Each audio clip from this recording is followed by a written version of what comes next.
कल्पना कीजिए कि आपको ऐसी जगह छोड़ दिया जाए जहां आसपास लगभग कुछ भी नहीं है, ना हवा, ना पानी, ना गर्मी और ना ही कोई ऐसा वातावरण जो आपको गर्म रख सके। चारों तरफ लगभग खाली वैक्यूम हो। अक्सर स्पेस को करीब -270 डिग्री सेल्सियस के टेम्परेचर से जोड़ा जाता है, लेकिन यह पृथ्वी जैसी ठंड नहीं है क्योंकि वहां हवा ही नहीं है। स्पेस में किसी स्पेसक्राफ्ट का टेम्परेचर इस बात पर डिपेंड करता है कि वह कितनी हीट एब्जॉर्ब कर रहा है और कितनी हीट रेडिएशन के जरिए बाहर निकाल रहा है। ऐसी जगह पर किसी सामान्य इलेक्ट्रॉनिक डिवाइस के लिए काम करना मुश्किल हो सकता है क्योंकि वैक्यूम, एक्सट्रीम टेम्परेचर कंडीशंस और रेडिएशन जैसी समस्याओं से उसे बचाने के लिए स्पेशल डिजाइन की जरूरत होती है। लेकिन इंसानों ने लगभग 50 साल पहले एक ऐसी मशीन अंतरिक्ष में भेजी जो आज भी अरबों किलोमीटर दूर से पृथ्वी तक सिग्नल भेज रही है। इस मशीन का नाम है वॉयेजर 1। इसे 1977 में लॉन्च किया गया था। उस समय ना स्मार्टफोन्स थे, ना इंटरनेट आज जैसा था और ना ही आज के जैसे पावरफुल कंप्यूटर्स। फिर भी वॉयेजर 1 इतने लंबे समय से स्पेस में काम कर रही है। लेकिन सबसे बड़ा सवाल है, इतनी ठंडी जगह में वॉयेजर 1 जम क्यों नहीं गई? इसका जवाब समझने के लिए सबसे पहले हमें यह समझना होगा कि स्पेस में ठंड काम कैसे करती है। हम पृथ्वी पर ठंड को एक ऐसी चीज समझते हैं जो किसी वस्तु के अंदर चली जाती है, लेकिन असल में ऐसा नहीं होता। ठंड कोई सब्सटेंस नहीं है। जब हम ठंड महसूस करते हैं तो हमारा शरीर अपनी हीट आसपास के एनवायरनमेंट में खो रहा होता है। पृथ्वी पर यह हीट मुख्य रूप से हवा, पानी और दूसरी चीजों के जरिए बाहर निकलती है। मान लीजिए आपके सामने एक गर्म चाय का कप रखा है। कुछ समय बाद चाय ठंडी हो जाती है। इसका एक कारण यह है कि आसपास की हवा गर्म चाय से हीट ले जाती है। अब सोचिए कि उसी चाय के कप के आसपास बिल्कुल हवा ही ना हो, तब कंडक्शन और कन्वेक्शन के जरिए हीट ट्रांसफर बहुत कम हो जाएगा, लेकिन वस्तु रेडिएशन के जरिए हीट फिर भी बाहर निकालती रहेगी। इसी प्रिंसिपल को समझने के लिए थर्मस बॉटल को देखिए। इसके अंदर 2 लेयर्स होती हैं और उनके बीच वैक्यूम बनाया जाता है। वैक्यूम में हवा नहीं होती, इसलिए हीट ट्रांसफर बहुत कम हो जाता है। इसी वजह से थर्मस के अंदर रखी गर्म चीज लंबे समय तक गर्म रह सकती है। स्पेस इससे भी ज्यादा एक्सट्रीम है। वॉयेजर 1 के आसपास लगभग पूरा वैक्यूम है। वहां हवा या एटमॉस्फेयर ना होने की वजह से हीट कंडक्शन और कन्वेक्शन के जरिए बाहर नहीं निकलती। वॉयेजर अपनी हीट मुख्य रूप से थर्मल रेडिएशन के रूप में स्पेस में खोती है। इसलिए यह कहना सही नहीं होगा कि स्पेस की -270 डिग्री सेल्सियस ठंड वॉयेजर को सीधे जमा देती है। लेकिन इसका मतलब यह भी नहीं है कि वॉयेजर हमेशा गर्म रहेगी। हर गर्म वस्तु अपनी हीट बाहर निकालती है। इसे थर्मल रेडिएशन कहा जाता है, यानी कोई वस्तु बिना हवा के भी इंफ्रारेड रेडिएशन के रूप में एनर्जी बाहर भेज सकती है। अगर वॉयेजर के अंदर हीट पैदा करने का कोई सोर्स ना होता तो वह धीरे धीरे ठंडी होती जाती। यहीं से वॉयेजर की सबसे बड़ी टेक्नोलॉजी सामने आती है। वॉयेजर 1 को इलेक्ट्रिसिटी देने के लिए बड़े सोलर पैनल्स पर भरोसा नहीं किया गया। इसका कारण था उसका बहुत दूर तक जाना। जैसे जैसे कोई स्पेसक्राफ्ट सन से दूर जाता है, सनलाइट तेजी से कमजोर होती जाती है। वॉयेजर को इतनी दूर तक जाना था कि सोलर पावर प्रैक्टिकल नहीं थी, इसलिए शुरुआत से ही आरटीजीएस को उसका मेन पावर सोर्स बनाया गया। इसलिए वॉयेजर में सोलर पैनल्स की जगह radio isotope thermo electric generators यानी आरटीजीएस लगाए गए। हर वॉयेजर स्पेसक्राफ्ट में ऐसे 3 आरटीजीएस हैं। इसके अंदर प्लूटोनियम 238 इस्तेमाल किया गया था। इसके अंदर प्लूटोनियम 238 लगातार रेडियो एक्टिव डिके करता है। इस प्रोसेस में हीट पैदा होती है। वॉयेजर के आरटीजीएस प्लूटोनियम 238 के नेचुरल रेडियो एक्टिव डिके से पैदा हुई हीट को थर्मो इलेक्ट्रिक कन्वर्टर्स की मदद से इलेक्ट्रिसिटी में बदलते हैं। यानी वॉयेजर के पास एक ऐसा न्यूक्लियर पावर सिस्टम है जिसमें प्लूटोनियम 238 के रेडियो एक्टिव डिके से लगातार हीट पैदा होती है और उस हीट का कुछ हिस्सा इलेक्ट्रिसिटी में बदला जाता है। जब वॉयेजर लॉन्च हुई थी तब उसके तीनों आरटीजीएस मिलकर लगभग 470 वॉट्स इलेक्ट्रिकल पावर दे रहे थे। यह आज के हिसाब से बहुत बड़ी पावर नहीं लगती, लेकिन उस समय स्पेसक्राफ्ट के छोटे कंप्यूटर्स, साइंटिफिक इंस्ट्रूमेंट्स और कम्युनिकेशन सिस्टम के लिए यह पर्याप्त थी। सबसे इंटरेस्टिंग बात यह है कि आरटीजी इलेक्ट्रिसिटी बनाने के साथ बड़ी मात्रा में हीट भी पैदा करता है और स्पेसक्राफ्ट के थर्मल डिजाइन में इस हीट का उपयोग किया जा सकता है और यही हीट वॉयेजर के लिए बहुत जरूरी है।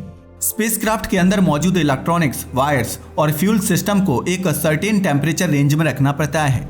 वॉयेजर के थर्मल डिजाइन में आरटीजीएस से निकलने वाली वेस्ट हीट महत्वपूर्ण थी, लेकिन स्पेसक्राफ्ट को गर्म रखने के लिए डेडिकेटेड इलेक्ट्रिकल हीटर्स और थर्मल कंट्रोल सिस्टम्स भी इस्तेमाल किए गए। लेकिन एक दूसरी प्रॉब्लम भी थी। अगर हीट बहुत ज्यादा बाहर निकल जाए तो वॉयेजर ठंडी हो जाएगी। इसलिए इंजीनियर्स ने स्पेसक्राफ्ट को थर्मल इंसुलेशन दिया। वॉयेजर में इंसुलेशन और थर्मल कंट्रोल टेक्निक्स का इस्तेमाल किया गया ताकि स्पेसक्राफ्ट के अंदर मौजूद हीट को नियंत्रित रखा जा सके और सेंसिटिव कंपोनेंट्स को सही टेम्परेचर रेंज में रखा जा सके। इसके अलावा स्पेसक्राफ्ट का थर्मल कंट्रोल सिस्टम जरूरत के अनुसार हीट को अलग अलग कंपोनेंट्स तक पहुंचाने और एक्सेस हीट को स्पेस में रेडिएट करने के लिए डिजाइन किया गया था। शुरुआती वर्षों में वॉयेजर को इतनी ज्यादा पावर मिल रही थी कि टेम्परेचर को कंट्रोल करना अपेक्षाकृत आसान था, लेकिन समय के साथ सिचुएशन बदलने लगी। प्लूटोनियम 238 लगातार डिके करता है। इसका मतलब है कि हर साल आरटीजी की पावर थोड़ी कम होती जाती है। जैसे जैसे प्लूटोनियम 238 का डिके होता गया, आरटीजीएस की थर्मल आउटपुट और इलेक्ट्रिकल पावर दोनों धीरे धीरे कम होते गए। इसके साथ स्पेसक्राफ्ट को उपलब्ध इलेक्ट्रिकल पावर भी लगातार घटती गई। अब इंजीनियर्स के सामने एक नई प्रॉब्लम थी, कम पावर में स्पेसक्राफ्ट को कैसे जिंदा रखा जाए। इसका सॉल्यूशन था, जो जरूरी नहीं है उसे बंद कर दो। पावर बचाने के लिए वॉयेजर के कई साइंटिफिक इंस्ट्रूमेंट्स, हीटर्स और दूसरे नॉन एसेंशियल सिस्टम्स को अलग अलग समय पर बंद किया गया। किसी इंस्ट्रूमेंट को बंद करने से इलेक्ट्रिसिटी बचती थी। इससे स्पेसक्राफ्ट की पावर डिमांड कम हुई और उपलब्ध इलेक्ट्रिसिटी को कम्युनिकेशन, कंप्यूटर और दूसरे जरूरी सिस्टम्स के लिए रिजर्व रखा जा सका। यह बिल्कुल वैसा है जैसे किसी रिमोट एरिया में आपके पास बहुत कम बैटरी हो और आप अननेसेसरी लाइट्स बंद करके सिर्फ जरूरी इक्विपमेंट चलाते रहें। वॉयेजर के साथ भी यही किया गया। साइंटिस्ट ने साइंटिफिक इंस्ट्रूमेंट्स और हीटर्स को धीरे धीरे बंद किया ताकि बची हुई एनर्जी कम्युनिकेशन सिस्टम, कंप्यूटर और जरूरी कंपोनेंट्स के लिए इस्तेमाल की जा सके। यह काम आसान नहीं था। वॉयेजर और अर्थ के बीच सिग्नल को पहुंचने में कई घंटे लगते हैं। इसका मतलब है कि इंजीनियर्स कोई कमांड भेजकर तुरंत रिजल्ट नहीं देख सकते। उन्हें कमांड भेजनी होती है, फिर सिग्नल को वॉयेजर तक पहुंचने में लंबा समय लगता है। उसके बाद वॉयेजर का रिस्पॉन्स वापस अर्थ तक आता है। फिर इंजीनियर्स देखते हैं कि सिस्टम ने कमांड सही तरह एग्जीक्यूट की या नहीं। इतनी दूरी से लगभग आधी सदी पुराने स्पेसक्राफ्ट को ऑपरेट करना अपने आप में एक बड़ी इंजीनियरिंग अचीवमेंट है। लेकिन वॉयेजर की सर्वाइवल स्टोरी का एक और बड़ा सीक्रेट उसकी इलेक्ट्रॉनिक्स है। आज के स्मार्टफोन्स में इस्तेमाल होने वाले मॉडर्न चिप्स में अरबों ट्रांजिस्टर्स हो सकते हैं। इन चिप्स के इलेक्ट्रॉनिक कंपोनेंट्स नैनोमीटर स्केल पर बनाए जाते हैं और ये वॉयेजर के समय की कंप्यूटर टेक्नोलॉजी की तुलना में बेहद एडवांस्ड हैं। वॉयेजर की इलेक्ट्रॉनिक्स इसके बिल्कुल उलट है। उस समय के कंप्यूटर्स आज के स्मार्टफोन की तुलना में बेहद सिंपल थे। वॉयेजर की मेमोरी इतनी छोटी थी कि आज की एक सामान्य स्मार्टफोन फोटो भी उसमें आसानी से फिट नहीं होगी, लेकिन यही सिंपलिसिटी उसकी ताकत बन गई। वॉयेजर की इलेक्ट्रॉनिक्स आज के हाईली मिनिएचराइज्ड चिप्स जैसी नहीं थी। इसके सिस्टम्स उस समय की टेक्नोलॉजी के हिसाब से रिलेटिवली सिंपल और लॉन्ग ड्यूरेशन स्पेस मिशन के लिए केयरफुली डिजाइन थे। उस समय इंजीनियर्स का लक्ष्य यह नहीं था कि कंप्यूटर सबसे छोटा और सबसे पावरफुल हो। उनका लक्ष्य था वह स्पेस में सरवाइव करे। इसलिए कंपोनेंट्स को एक्सट्रीम कंडीशंस में टेस्ट किया गया था। उन्हें वाइब्रेशन, टेम्परेचर चेंजेस और रेडिएशन जैसी कंडीशंस के लिए तैयार किया गया था। स्पेस में रेडिएशन भी इलेक्ट्रॉनिक्स के लिए बड़ी समस्या है। High energy particles electronic components को डैमेज कर सकते हैं।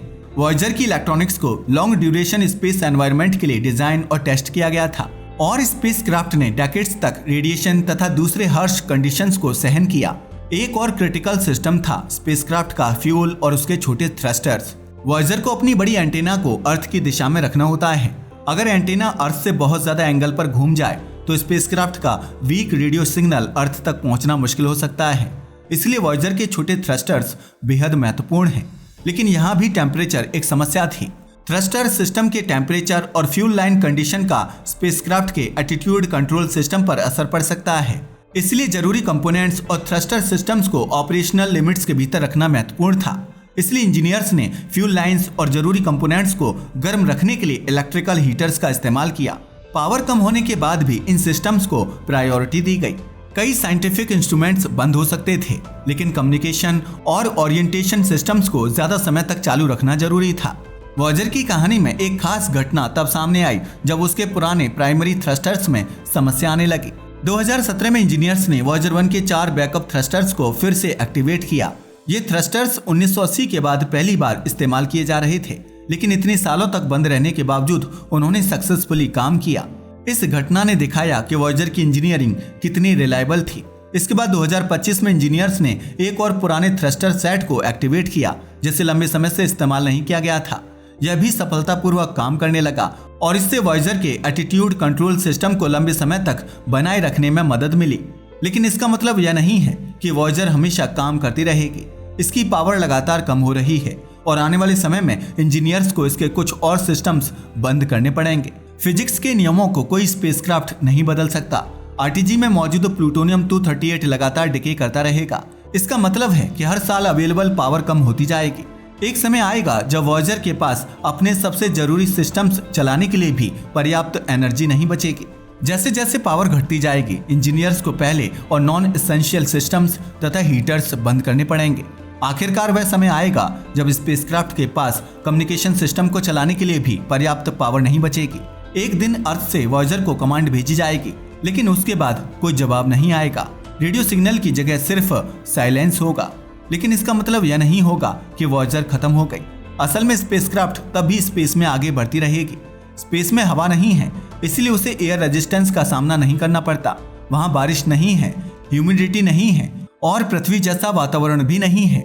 स्पेस में एयर रेजिस्टेंस और वेदर जैसी कंडीशंस न होने के कारण वॉयेजर का स्पेसक्राफ्ट लंबे समय तक अंतरिक्ष में बना रह सकता है।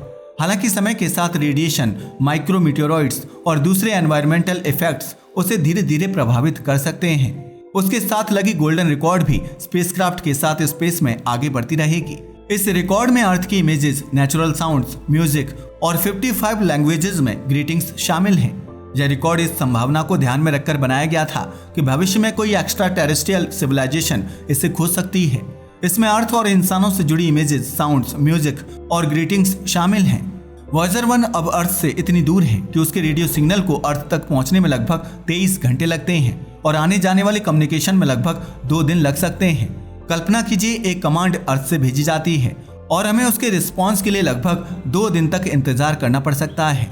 फिर भी इतने विशाल डिस्टेंस के बावजूद कम्युनिकेशन संभव है।